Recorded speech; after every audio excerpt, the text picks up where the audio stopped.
My name is Jay Bridgeball. I'm a real estate broker since 1988. I've seen the good days, the bad days, and the not so bad days. My passion is to educate consumer about all aspects in real estate. Actually, I sold over $1.75 billion in real estate.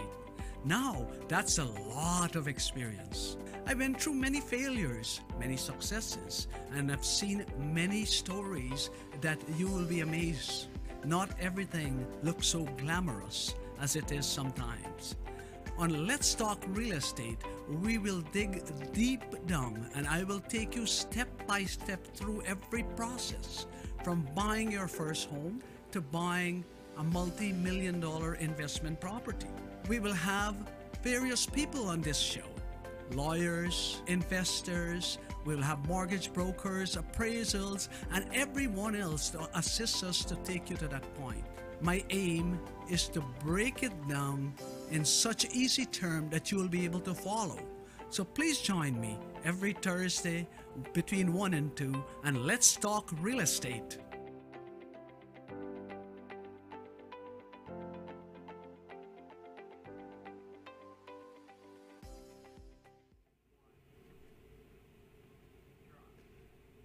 Hello, good day, and welcome to this investment workshop that we'll be talking live today, myself and Amit, about everything you want to know about investment.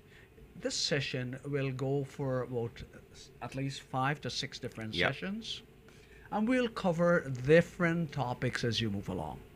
As you know, most people by accident they bought their home to live in. Yeah. And over the years, that become their greatest investment. Asset, yeah. That's the greatest asset they have. Yeah, definitely. So it's almost unintentional for the majority of people. They say, well, I need shelter. I'm going to purchase my home. And as everyone knows, in most recent years, even in the last 20, 30 years in real estate, home prices have doubled and tripled and quadrupled. Right, that's true. Well, the rule of thumb is that an average home doubles every 10 years. Right. Right? Give you an example. In 1990, I sold some home around the Humber College area for $180,000. Wow. Today, that very home, you can, if you want to buy it, you might pay about $750 to $780, give or take. Wow. Right? Now let's look at that. 180 in 10 years would have been 360. Right. 360 double. We are not 20 years as No, yet. that's true. Yeah. Right. We are 17 years, and it's already around 750. Wow. Right? Holy smokes. So it more than double in 10 years. Wow. Right? So that's the power of real estate, even if you're not investing. If you're not investing, you buy a home to live in, this is what's happening. But at the same time, think about it. In that 10 to 17 years, what has been going down? You've been paying your mortgage Your down. mortgage has been being reduced significantly. It's Right. probably only maybe a 20-year mortgage anyways. So you're looking at the mortgage is probably $15,000 or $20,000. Yeah, because now 2/3 of the term is finished. Right? You have almost 2/3 of your way there. Right. Right? Okay. So think about it that way. So you got all that money that are sitting there. Interesting. Right? Now, where most people don't realize is the power of borrowing money today and paying tomorrow. Ah, that's a good concept. Now, working at the bank, I've also experienced that. Now, it's something that's very strange because you think about it, insurance companies do it all the time. Yes. So you're borrowing at today's value, which is, $100 is $100. But in 5 years from now, that $100 is not going to be worth that same 100. Inflation chips away at it slowly and slowly and slowly. So if you're borrowing at today's value and paying back in tomorrow's value, it's actually less money when you're paying back in the future. Right. I explain inflation this way to my clients, the real layman term. Consider a dollar as a big pizza. Right. Let's slice that pizza in 4 pieces for 4 of us. right? So we got a big slice, but we got quarter, right? Yeah. Let's say 10 people came in the room and we decide to chop that pizza into uh, enough 14 pieces for pieces, yeah. everybody, Mhm. 14 pieces. Yeah. They all have a slice, Yeah. but the slice will be smaller. Mm-hmm. That's really what happened to the dollar. Yeah. The dollar value has dropped over time. Yeah. It doesn't go as far anymore. Yeah. Right, that's exactly. The buying power is less. The You know, slice is smaller. And many of our viewers might even realize, you see, this year maybe an apple might cost $1, and next year it's going to be $1.03. So that dollar will still not get your apple. Won't get your apple anymore. Right, Yeah. precisely. That's why insurance company always like to take your money today, hoping to give you back money tomorrow. Ah, right. So that's why they're the richest in the world, because they're taking your money when it got more value and hoping to give you when it get When less it's value. worth less. Yeah. Mm-hmm. The beautiful thing about real estate, though, it acts as a hedge against inflation. It's always at least at inflation or go Or above, yes. inflation. Definitely. You might notice, and nowadays, real estate is probably on pace for at least 1.5 or 2% above inflation. It was much more in recent years, but even in a very steady times, Right. it's right on par. I have many clients over the years who actually got their mortgage paid off for. And Amit, they are so happy. They said, you know what, I am stress-free. I don't have a mortgage, but my home is worth about $800,000. I'm glad you touched on that, the subject of equity. Yes. A lot of our clients even ask, well, how can we use it? Is there anything we can do with that? It's worth $800,000, but it's sitting in there. I like that the term you use in some of your seminars. You say, my money's in jail. Yes, yes. The money is locked up in jail. It's not doing anything. Yeah. I tell people, my saying is that we all like money, so we go out and we work hard for it. We Yes. take the overtime and everything else. We work very hard for it. But when you put money to work for you, Right. then we all love money, right? From like to love. Yes. So now we have $800,000 locked up in that property. Right. They are in jail, sleeping there, not generating anything for you, not working for you. Yeah. Wouldn't it be nice to take some of that wealth and invest it in another vehicle? Definitely. And that's the equity. That's called the equity, the value of the property today, and the mortgage you have, let's say, the difference is the equity. Yeah, and many people don't understand really how to use equity. So specifically when you're using equity, majority of people, you can go right to your bank, your normal lender, Yes. and they'll say, well, okay, your home is worth, for argument's sake, $100,000. Okay, we'll lend you $80,000 as long as that home is paid off free and clear. Even if it's not paid off free and clear, they'll just subtract that from based on what you already owe. So either way you slice it, you get some equity money out there that you can use to invest. I explain it this way to people as well. Hey, it's your money. It's your money. Assuming you got a glass full of water All right. and you got another empty glass, and you take that glass that is full of water, pour half a glass of water into the other glass. Right? Anything changes? The amount of water is the same, right? No, it's the same. Yeah. Okay, beautiful. That's your wealth. It was in one property. What you do, you throw some in the other glass and you generate another property. So you take some of money and you buy another real estate. Now, this is the difference. It's the same wealth. Yeah. But now, when you rent that property out, you just generate a cash flow. That- Definitely. When all the water was in one glass, there was zero cash flow. Now, by pouring half in the other glass and use that as an investment strategy, you put that set of money to work for us. Let this set still be in the jail. That set is working. And it's not even just the cash flow. I guess there's unrealized growth as well. Well, now we got to talk about the benefits of having an investment property. Definitely. We'll pedal back up for a second and we'll just make sure that the viewers know that. So setting up the line of credit, most likely that's the first step, and your bankers can help you with that. So definitely some of the benefits. Good. So now, number one, it's a tax shelter Yes. investment, Hmm. right? The nice thing about real estate is, assuming you have an investment property, Hmm. because you are keeping it on a long term, you're not really selling that property.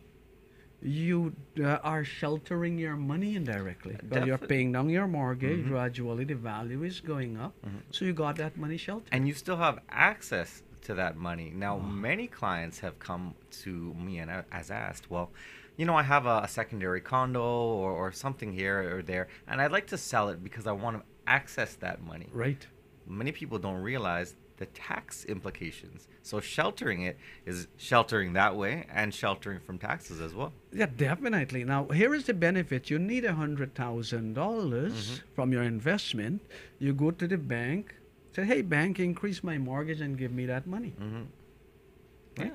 Yeah. It, And you can utilize it for other investment if you so prefer. hmm Right? it's quite a big difference from investing in the standard way with mutual funds or GICs.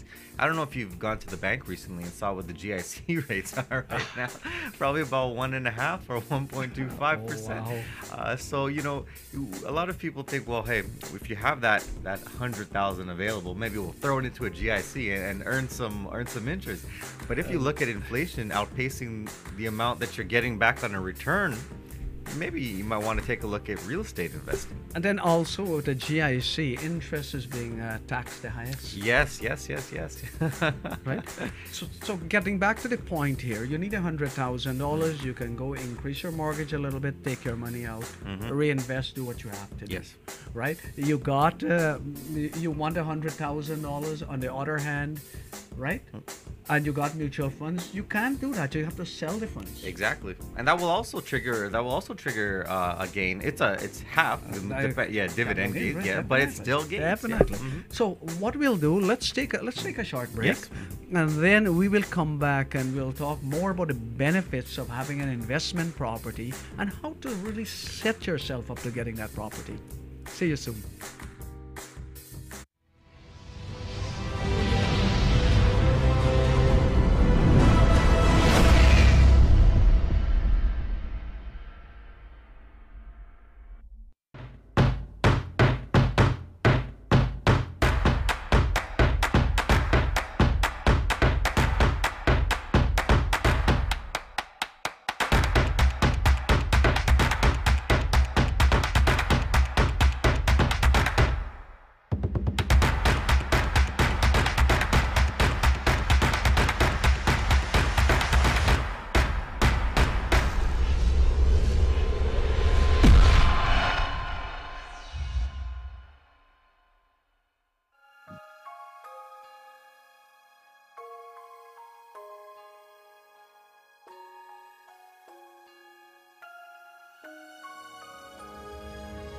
This holiday season, be sure to pick up your copy of the Toronto Caribbean newspaper and check out all the specials from local businesses right here in our community. Help build a bigger, better, and stronger community with your support.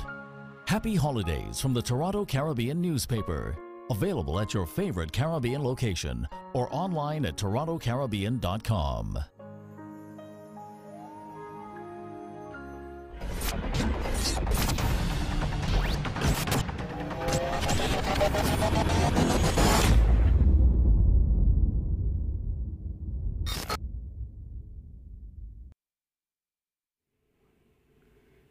Hey, welcome back. We are talking here about myself and Amit. We are discussing ways to build wealth through investing in real estate.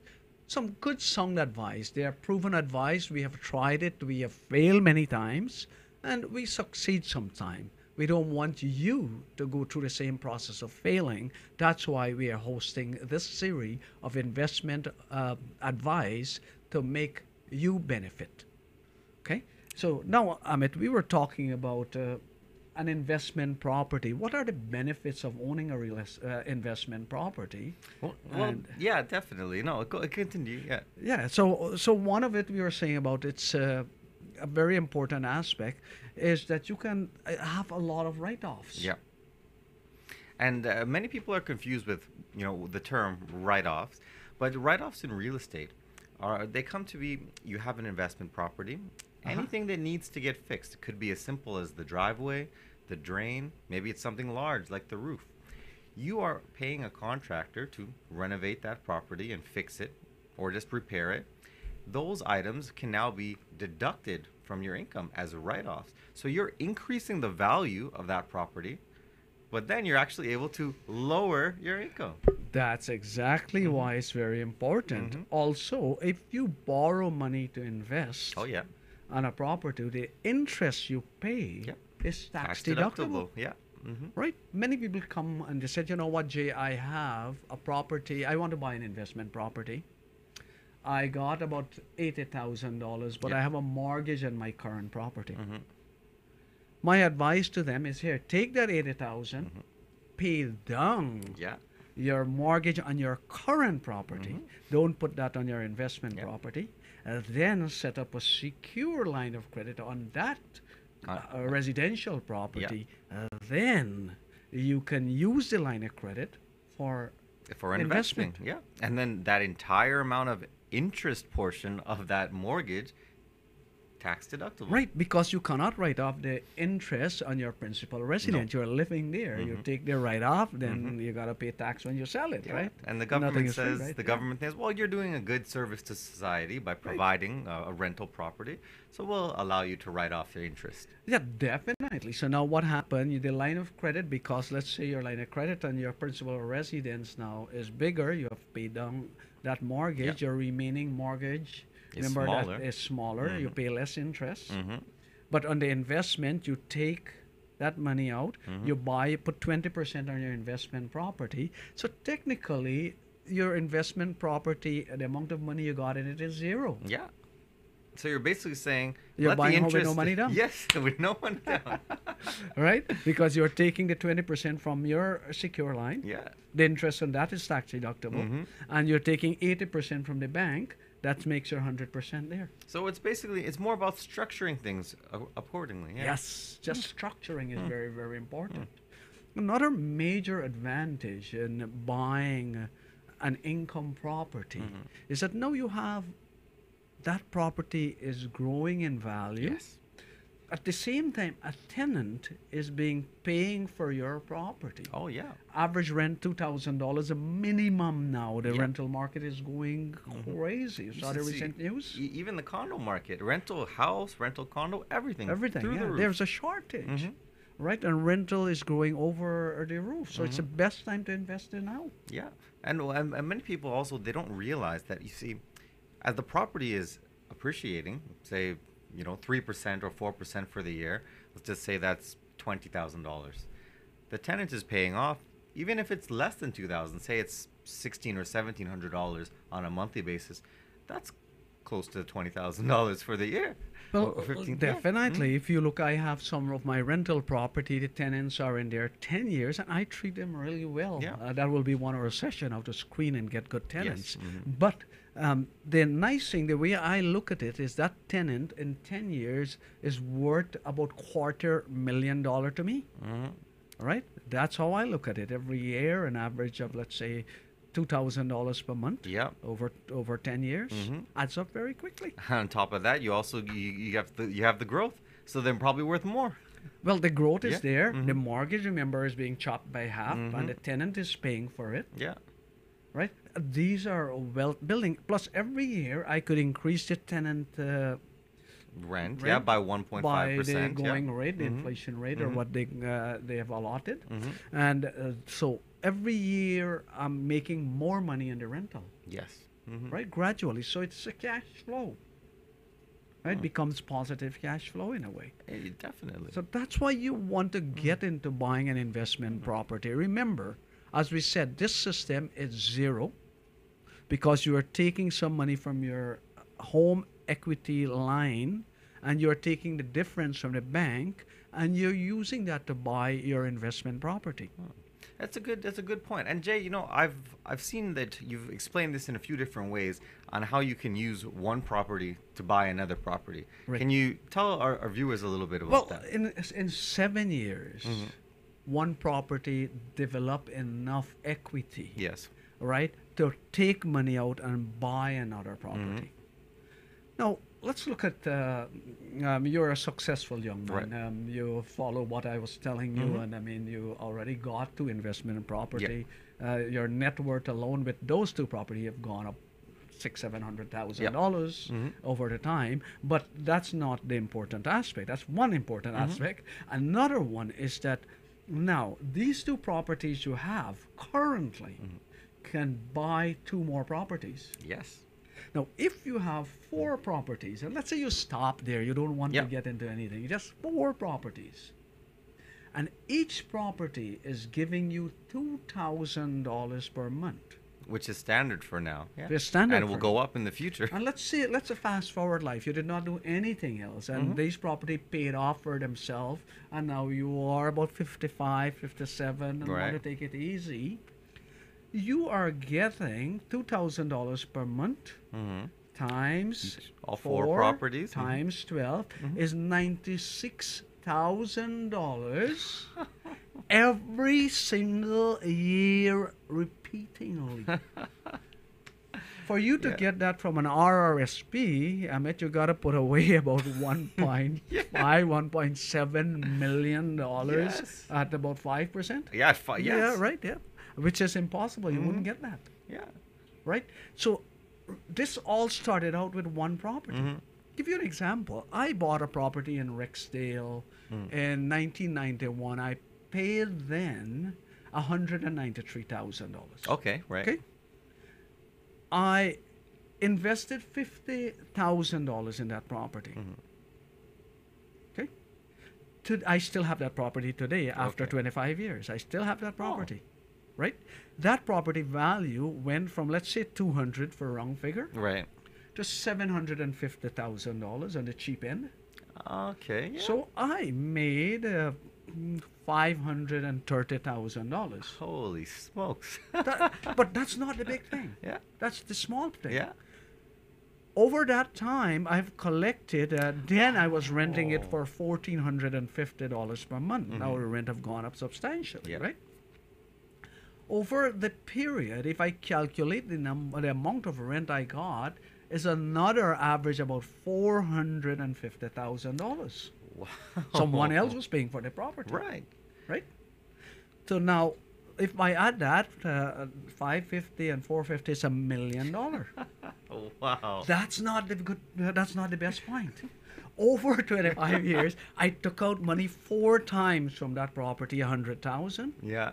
And I bought 4 other properties, each rented at $2,000 per month. So now I have 5 properties at $2,000 per month. That's $10,000, $120,000 guarantee every year. Considering 25 years ago, I only spent $50,000. Wow. I'm not talking about the real estate value appreciation. I'm just talking about the cash flow every year from $150,000 investment. Oh, that's amazing. That really is the power of real estate. Well, I want our audience to know these facts and see it and see how they can benefit. I'm not here to tell people personally what I do or how I do it, but I want them to understand the process and do it for themselves, because if they build wealth, one candle light another candle without losing anything. Right. Right? So why not here? If you can benefit with this, go ahead and do it. And you know, that story, it even actually brings us to a good segue for our next segment, because that's a buy and invest versus a lot of the speculation that's going on right now with flippers and speculators. Oh, we will talk about speculation when we get back. So let's take a quick break then, and then we'll get back. When we get back, we'll talk about investing versus speculating.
Okay, Amit, we are back, and now we want to talk about what's speculating versus investment. It's Yeah. something two different things. Yeah, definitely. Right? In 1989, I've seen the exact scenario. In 1989, the market every day the price was going up 5, 10, 15, $20,000. You'll see a property advertised was 300,000, now 350,000. That's how they used to Holy advertise it. smokes. All right, and people will drive around looking at a real estate sign before they even come on MLS. The sign pop-ups up first, and people will And call then this on boom, before sold. time and sold within days. Just like January, February, March of this year and last year as well. Right. Now, what happened? Human beings are predictable. Mm-hmm. See, when the market is good like that, all run in the same direction. They're all rushing to buy the Right. same product. And then when the market changes, they're all running in the other direction. Right? Yeah. So that was what was happening in 89. There were many speculators in the Right. market. They were buying up these properties right, left, and center. Interest rate climbed, and the value of the property just came down. And for our viewers out there, the actual definitions or what we would call speculators, they're not actually purchasing these properties to live in. No. Not to even rent it out. All they are doing, they are buying the property with the intention that over time, the value will go up and they will make a huge profit. Yep. I knew many people who have done that, and they are very successful. They have made quite a bit of money. But let me put it this way: in a casino effect. So you go to the casino. Anytime you play the slots, you are winning. So Yeah. you win 5,000, you win 10,000, you win 20,000. I'm going back for more. You're going back for more, right? So now suddenly you take all that 20,000 and invest it. Hey, maybe I'll hit the big one now, and then that when the The market machine- turns. the market, the machine takes all your money, right? The market, right? The market All turns, right, right? yeah. So now most of these people who are speculating, they have spread themselves so thin, Ah, and I the see. market turns, and they have lost everything. Yeah. They keep Right. reinvesting. Right, they're just Without taking- spreading themselves too thin. thin. I know some people that bought 5, 6, 7 properties, putting 50,000 here, 50,000 there, and there. Wow. Now the market changes, so the value of the property come down, right? Mm-hmm. The banks, they will not lend you money based on what you purchased for. No. They'll send an appraiser out, Right, get a new value of the property. right. So they will lend you based on the current value. And in some of those situations, the value may have been actually less. Drop by about a situation, $100,000 to $150,000 Wow. drop. So then you could be, I guess that's the term when they call it upside down mortgage. Yeah. Yep. So now this is what's happening. You have already given the builder $70,000, $80,000. The builder are smart. Most of the people that were buying up in the real hot market, builder asked for big deposits. Ah, so they knew. They knew that well, they're something was- they're different protecting there. themselves Right, at yeah. least. Yeah. Yes. So now what happens? Suddenly that 50, 60, 70,000 has been eroded. Ah. The builder knows also that you have bought this property and you're scheduled to close.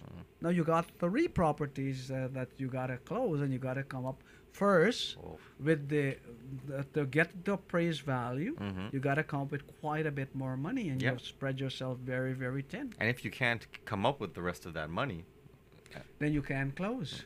oh, and builders have a contract on you.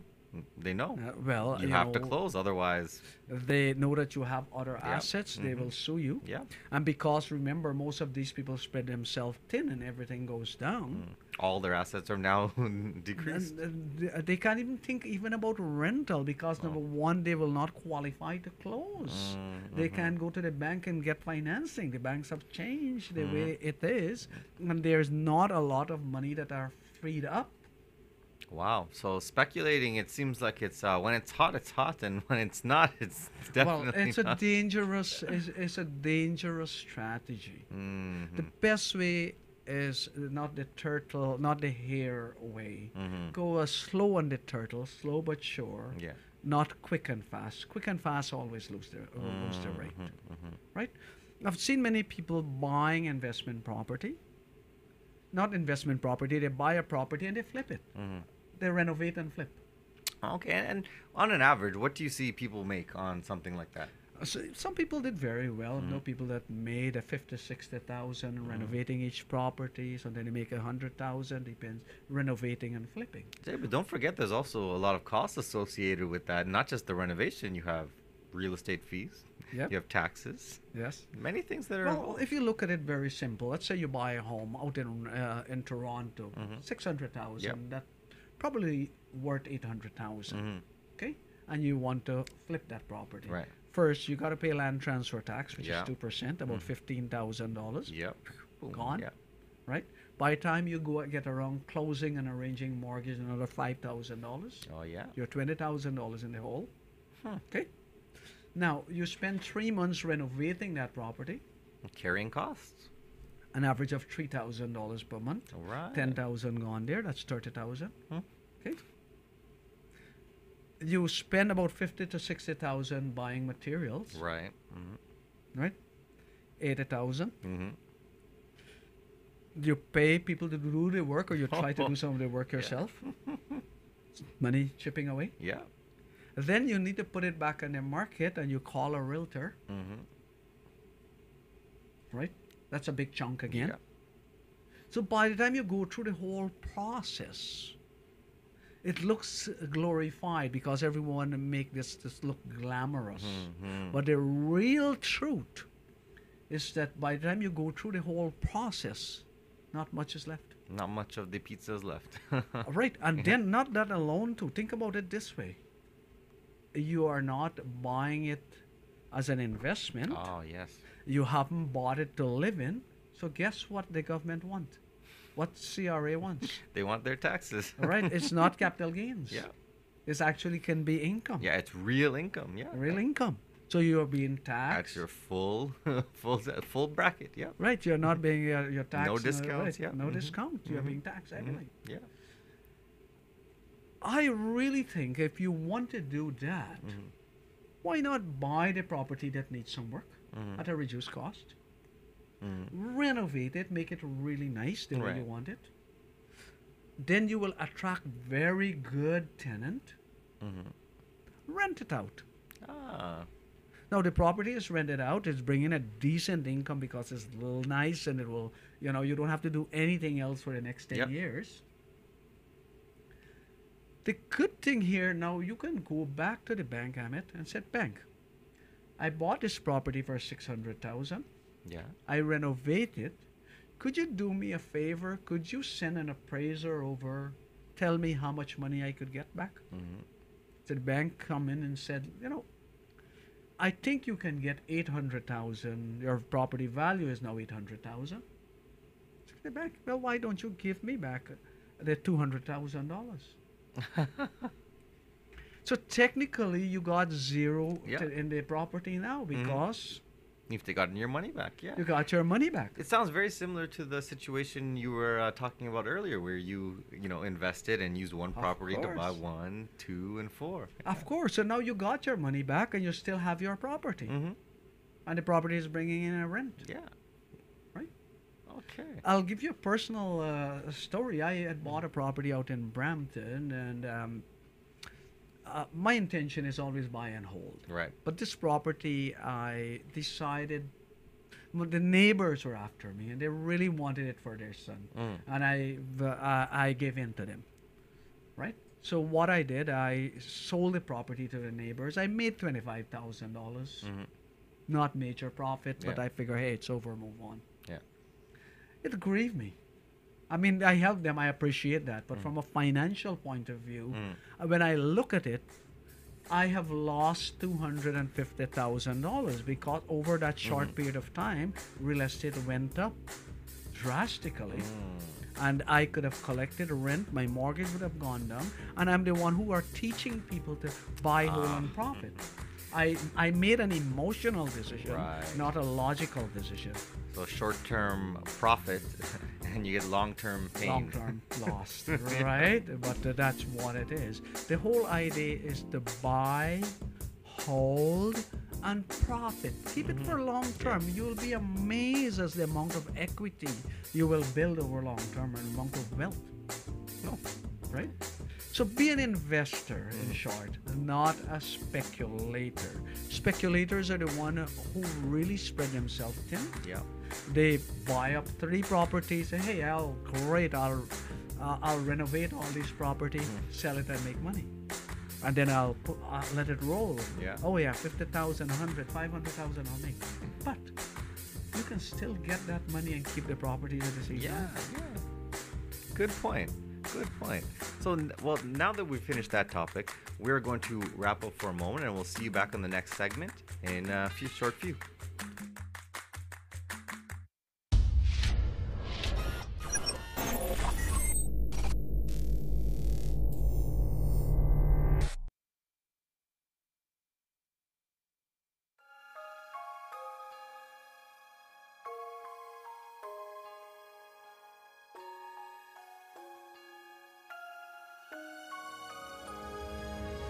This holiday season, be sure to pick up your copy of the Toronto Caribbean newspaper and check out all the specials from local businesses right here in our community.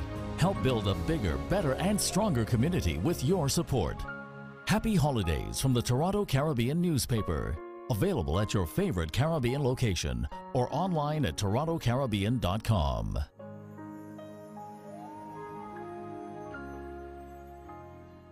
When you know your purpose, you know your function, because the function dictates the purpose. It's not talking about what color this thing is. Life is about a function. And only when you function do you see purpose. This is where we live, just here. What we think. We miss the human when we just focus on the black on the hand or the white of the palm. But my goal in life is to get people to understand your function. Let them feel their love. Let them know you. Let them know your struggle. So when we talk about community, it's talking about coming together, unity.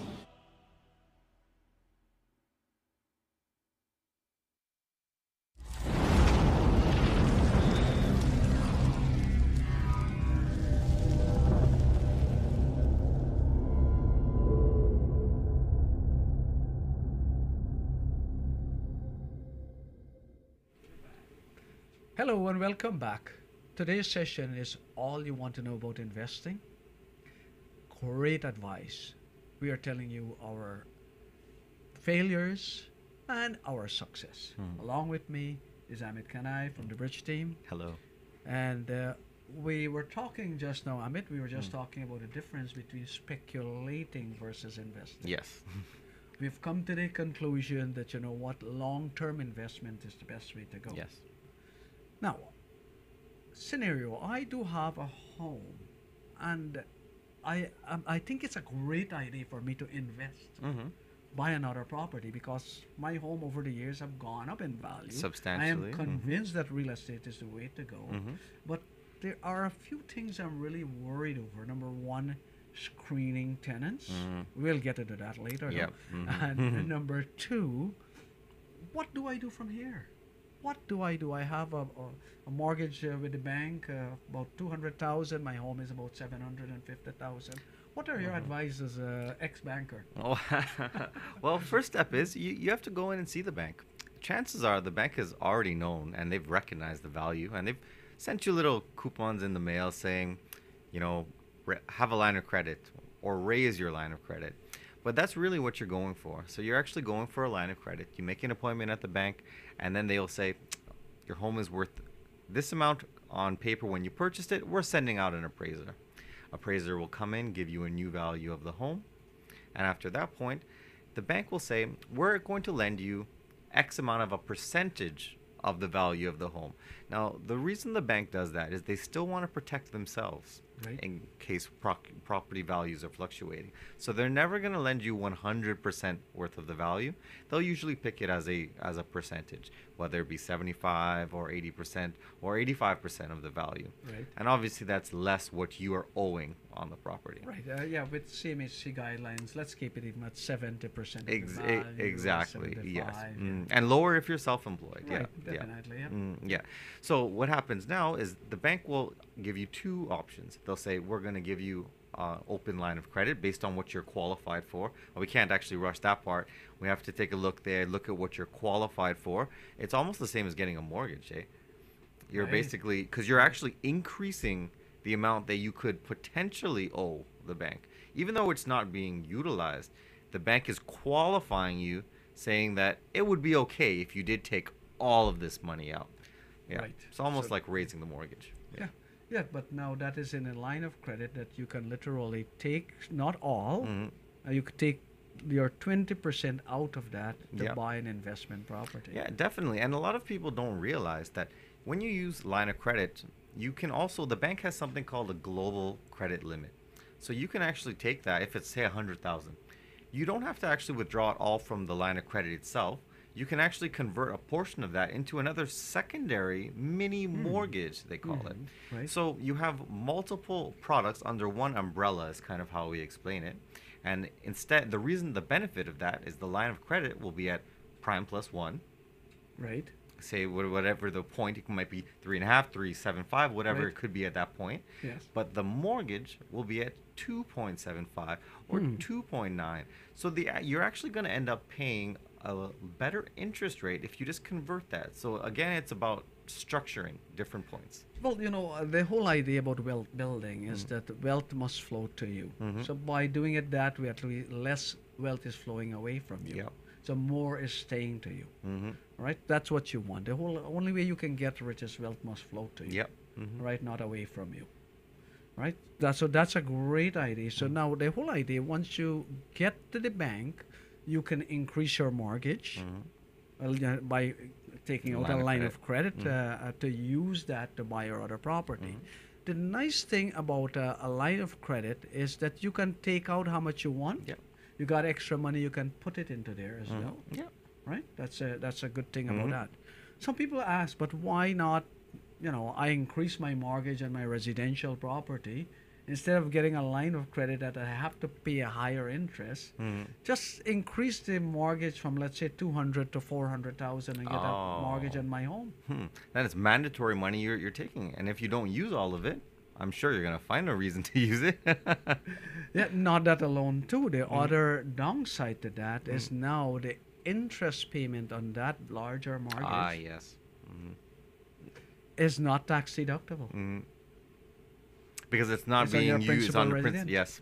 Yeah. But if you set it up as a line of credit, the interest you pay on your line of credit will be tax deductible. Because it's earmarked for the investment Earmarked for property. investment, Yep. yes. So that's why you don't want to increase your home and make one big mortgage on Yeah. your home and take that money for investment. Yeah. Interesting tips. Yeah. Yep. So now the next thing, the bank will also look at a couple of things. They will look at your income. Yeah. They calculate it two ways. They look at something called your gross debt ratio, GDS, which is about 32% of your Yeah. income. And they will look at your TDS, total debt service, which is that include all the other loans and expenses. Everything from your credit card right down to your car payment or your cell phone bill. Based on that, they will be able to tell you whether you can get a line of credit or not. It's always good to have the bank as your police because they are safeguarding your asset, Yeah. right? The bank says no. Good question. Ask them, what does it take for me to do Yes. that? Ask them the next question.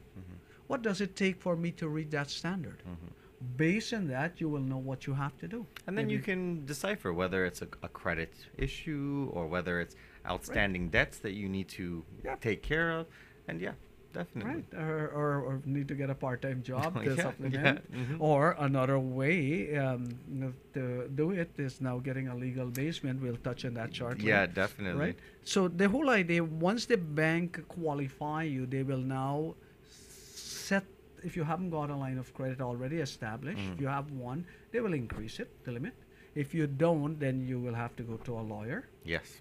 And just like a mortgage, it has to be registered in the property. Yes. Right? So once you have that line of credit, you need to buy an investment property. Yeah. So what we're going to be looking at now, where do you find that investment property? Well, that's an important aspect. Where do you find that investment property? Now, the best way to find an investment property is to look around the area you are living. I like to buy investment property very close to where home is. And why is that, Jay? I heard people buying properties out in Florida, for example, and they're living in Toronto. Great idea. Property is half the price. What happens if pipe bursts and it's in Florida? Well, that's what I'm getting into. Right? The problem with that is that you are so far from your investment that in case of any problem, it's difficult to get it rectified. Yeah. Right? I've known people who bought properties out there and said, hey, I have a property manager that takes care of it. But guess what? Everything become very expensive. The property manager sent out his buddy to fix the plumbing and give him a kickback. Double the cost. Right? So eventually it will affect you. For me, I could literally run from my home to about 6 of my investment property and see them. Oh, that's why you go for such long walks. Not really, I stay fit. But the whole idea behind this is that you can see, touch, and smell your properties. They're close by. That's a good point. And, I think this is something that many of our viewers would like to go in depth on for our next segment. So what we'll do is we'll table this topic and go into a real depth for next time on Let's Talk Real Estate. Yes, we will talk about the principles of investment. Yes. See you soon. Bye-bye. Bye-bye.